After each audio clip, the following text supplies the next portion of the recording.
We look at dagger versus messer following Dürer's Fechtbuch. This is the Kitsune clan, a group of sword enthusiasts who like cosplay, reenactment, and historical martial arts. If you have similar interests, feel welcomed. We had now a look already at the Messerfechten in Dürers Fechtbuch, and we had a look at Messer combined with the dagger, and we had a look at the Messer against the longsword. And there's one last thing to look at in the Messer aspect in Dürers Fechtbuch, and that is the use of the dagger alone against a Messer. This will be very informative because we can derive also some additional information about the use of Messer and dagger together. What do we get in Dürer's Fechtbuch? Yep, basically we get 4 depictions where one person has a dagger and an attacking person has a Messer. 4 depictions don't sound like a lot, and in all cases it's really an attacking person with the Messer and a simple defending person with the dagger. But these 4 techniques already outline a concept that we can further develop in other situations as well. Point 1, the first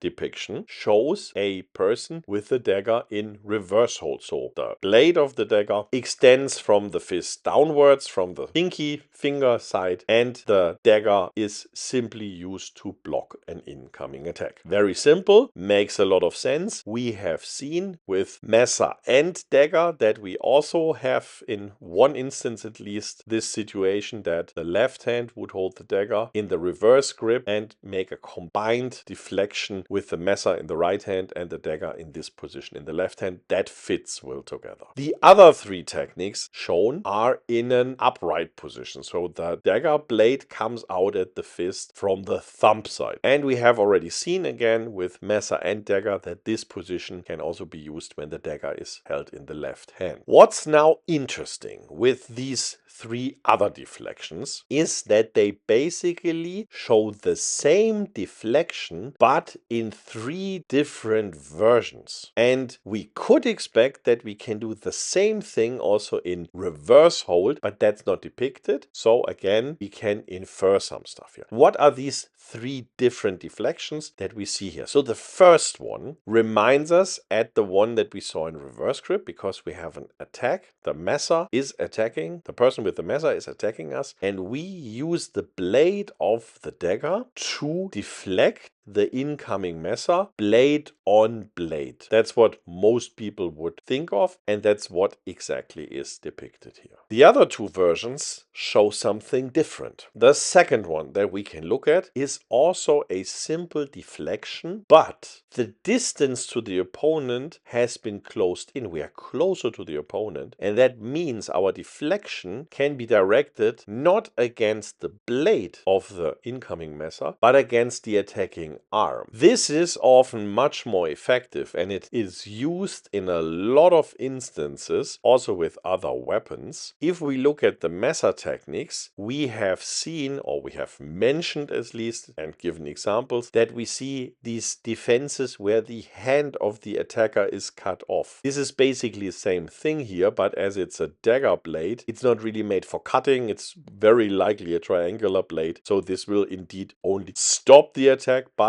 on the arm. Mechanically, the advantage is that the force is much lower in this case. The tricky point or the challenging point here is you have to get closer to the opponent. The third version is from the distance wise, again a bit further to the outside, but it has a mean feature, and it basically means I'm stabbing into the attacking hand. We had videos about this aspect already when we discussed the function of the Japanese tekagi or shuko. I will link this video in the description box, because there we already argued that one way of using short blade weapons is to defend it by stabbing into the attacking hand. That also works, for example, with Wolverine claws, and we also have a video on that, also linked in the description box. Apparently, this is nothing specifically for weird weapons like the shuko or the claw claws of Wolverine. This has been known already for the dagger, no surprise. Advantages, of course, if I manage to stab into the attacker's hand, then the fight might be over without the necessity to kill somebody. The challenging aspect is, of course, it's much harder to pull it off. It's easier to deflect an attack, to take in the attack. It's even easier to stop on the arm. Really poking into the hand requires that I aim properly for it, and we have to think this is something that has to happen within a fight, but it's possible and it makes sense. And now comes the point, if I would just have the dagger, I would probably not do it. But if we now think back to Messer and dagger, then we can still apply what we had here now. These 4 techniques with the dagger can be transferred to Messer and dagger techniques, which means I can have the dagger in the left hand and I can use it in reverse hold or in upward hold. That's outlined already, and that's what we can already see in the Messer and dagger techniques. But now I can see, okay, I can use the dagger in 3 different ways to support my deflection with the Messer. So I can also deflect on the blade, so to say, both of them on the blade. That's what we also saw in one of the Messer and dagger deflections. I can deflect with the dagger blade on the arm of the opponent while my Messer secures the Messer of the opponent, or while my Messer deflects the incoming blade of the Messer of the opponent, I can at the same time stab into the incoming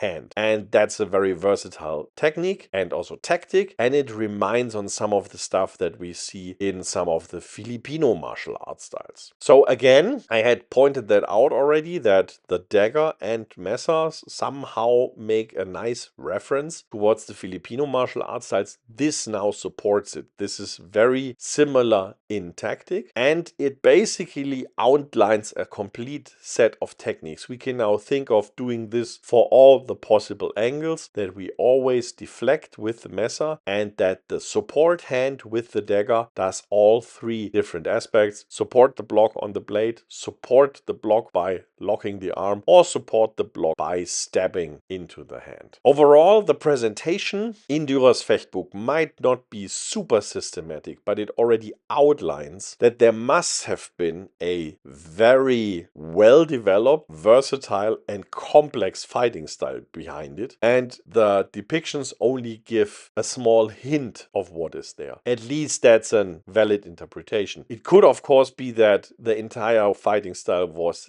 limited to only the depicted movements, but I consider this as a very unlikely one. Dürer was a clever guy, and latest he should have recognized that you can derive from the depicted movements a rather complex type of fighting system that probably falls not short of anything we know from Filipino martial arts. With this, we have now finally finished what we can drag out about Messerfechten from Dürer's Fechtbuch. Of course, there's more to get from it for other weapons, but for the moment, we will stop exploring Dürer's Fechtbuch and change to other fencing manuals, further exploring the aspect of Messerfechten. For the moment, we hope we could inspire you and hope to see you around next time.